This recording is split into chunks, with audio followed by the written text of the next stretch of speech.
Okay,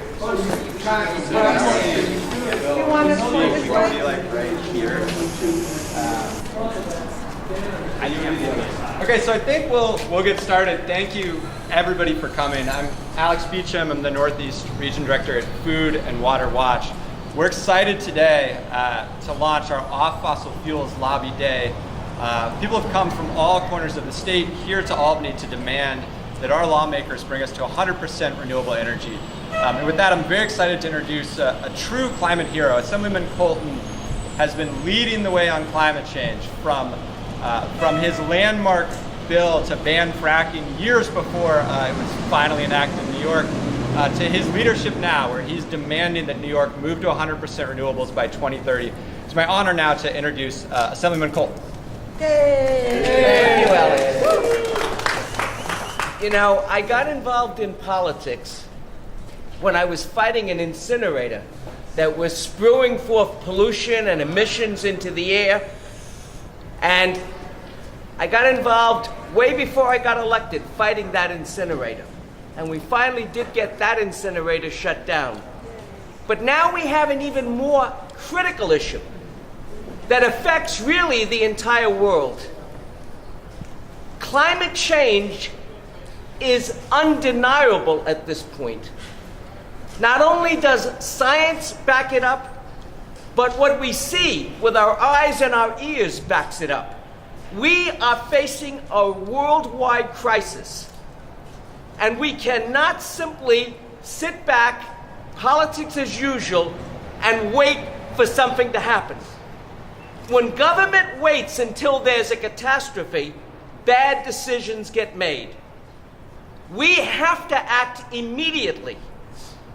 And that's why I believe very strongly that we must eliminate fossil fuels and get to renewable energy by 2030.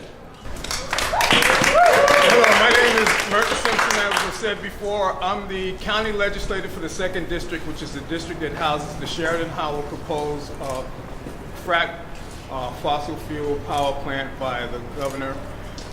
I'm extremely frustrated at this point. I'm also co-chair of SHARE, the Sheridan Howell Alliance for Renewable Energy. We were formed explicitly in August of last year to deal with the proposal to fuel the Empire State Plaza, a 98-acre facility in an environmental community of color. The plant is at 79 Sheridan Avenue, which is 4 blocks from where I live at 295 Sheridan Avenue. Since August of last year, we've met with governor's staff at the New York Power Authority and the Office of General Services more than half a dozen times. And we presented to the governor detailed appeals from the Albany County Legislature, from the New York State religious community, from a number of community activists and individuals who are concerned about global climate renewal. And at this point, I'm extremely frustrated. We just had a think tank with NYPA and OGS with some of the leading geothermal experts in the world, and their approach is still, well, we're going to put the project on hold, but we want to, do some more research. My sense at this point is, after we've done an analysis of their proposal, which, by the way, we believe that they use Rikers Island as the prototype for the microgrid that they want to use here. I think their proposal is to stall past the gubernatorial election, perhaps past the 2020 presidential election. And the reason why they don't want to do the right thing is because they want to use microgrids that are fossil fuel around the state. This is totally unacceptable. They have not refuted our analysis of the false. What they basically propose is a more efficient gas chamber. We don't need a gas chamber.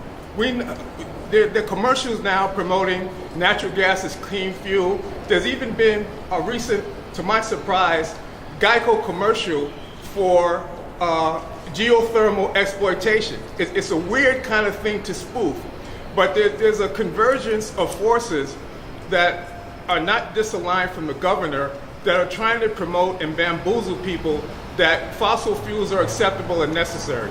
We know that this is just not true. It's unacceptable based on the experience we had with the horrific hurricanes last year. We can, even the worst climate deniers have to recognize this is a radical deviation from the normal situation. We have to impress on the governor that we are not going to tolerate this wait-and-see attitude while the earth is being defoliated. We have to stand for it now. We owe it to our children. I was optimistic to a point that they were ignorant and didn't know, which is a little hard to believe because the particular site has been in place in one form or another since 1911. There was a garbage component to it that was closed in 1994. So the fact that they even are still proposing this ridiculous natural gas proposal right now just shows that it's the essence of environmental racism. They think people of color are disposable, and they're not even concerned about the impact it has on all of us on a planetary basis. We have to stand now and be more vigilant than ever before. This governor has to be held accountable. There's no more excuses. They're trying to run the clock, and we're going to increase our pressure. You know, we've been as polite as we can, giving them, you know, due diligence and the opportunity to do regular order. But now it's clear to me now more than ever, after we've had experts give them all kinds of alternatives to do geothermal and thermal heat exchange, that their wait-and-see attitude is just a ploy to stall. You know, I'm happy that Cynthia Nixon is holding the governor's feet to the fire. She needs to be supported. And this is not, you know, a political endorsement. This is an endorsement for humanity. We can no longer, you know, sit by and just wait idly. So, you know, I encourage us to redouble our efforts because there's nothing more fundamental than air and water. Great, thank you. Now we'll close with my colleague Scott Edwards. Scott is the co-director of Food and Water Justice and a real expert on renewable energies. I'll turn it over to Scott. Thank you. Thanks so much for coming out here. This is a critically important bill, and you've heard from all the speakers about climate change, the threat, what's coming with increasing temperatures and the need to avoid those things. But I want to talk for a couple of minutes about how critical it is that state legislatures like the New York legislature take this action.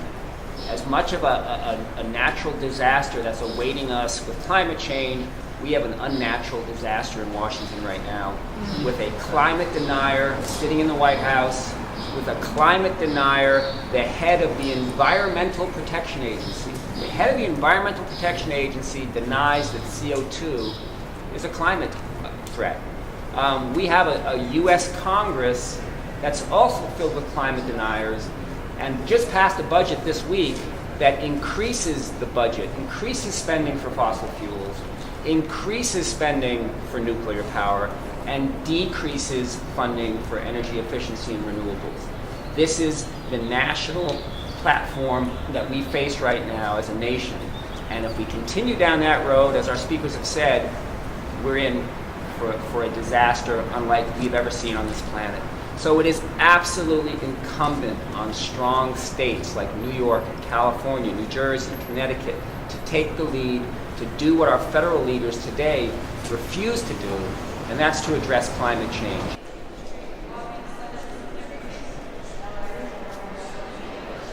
Let's do that. And I'll probably. We're here today with a sense of great urgency. New York State has only 4% of its electricity is being generated by wind and solar. This is not very much. And all the research that we know of says that within 3 to 10 years, we're going to be beyond the catastrophe point and not able to recover. So we feel that something needs to be done urgently right now. And this bill is a very ambitious bill. It says that we're going to, by 2030, we'll be at 100%, and it has a number of ways to get there. This is much more than we have now. It's more than other states and even countries have. So if we pass this bill, we'll set a high bar for the rest of the world. Yeah, so the bill is Assembly Bill 5105. It's Bill Colton's bill. And as Eleanor mentioned, it achieves 100% renewable energy by the year 2030 with interim benchmarks along the way. It also bans the development of new fossil fuel infrastructure So that would be like pipelines and power plants that would transport and burn oil and gas, as well as phasing out nuclear power as well. And we think this is the prescription for the renewable future that New York State needs, and the prescription that we can set for the rest of the country and world to follow.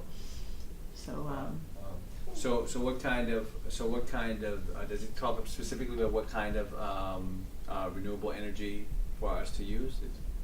So what does it highlight? Wind and solar. Wind and solar? Yes. and Okay. geothermal as well. So of note, biomass we don't consider renewable energy, nor nuclear. So it's really wind, Or solar, natural gas. geothermal. No Mhm. natural And gas. we're also very aware that these have a lot of possible job benefits. I mean, there's one study that said 4.5 million jobs could come of this, even if we just already transitioned to 100% renewable by 2030 in the wind and solar specifically industry. Wow. Yeah, one thing that's very important, as you mentioned with respect to climate change and the effect that our energy consumption and generation now is not sustainable. So we have to look into other forms of renewable energy. I'll take a look at the bill to see if I'll sponsor it or what have you. But I definitely support us moving into another direction, because the direction that we're in now is definitely not sustainable for this state, for this country, and for the world. This is a global issue that we're dealing with. And it's coming Yeah, very yeah, fast. yeah. So we really hope you will sign as a co-sponsor. Yeah, Okay. we came here As to soon as ask if possible. you would co-sponsor. I haven't seen it yet, so I have to take Okay. a look at. I have to Yes. take a look at the bill.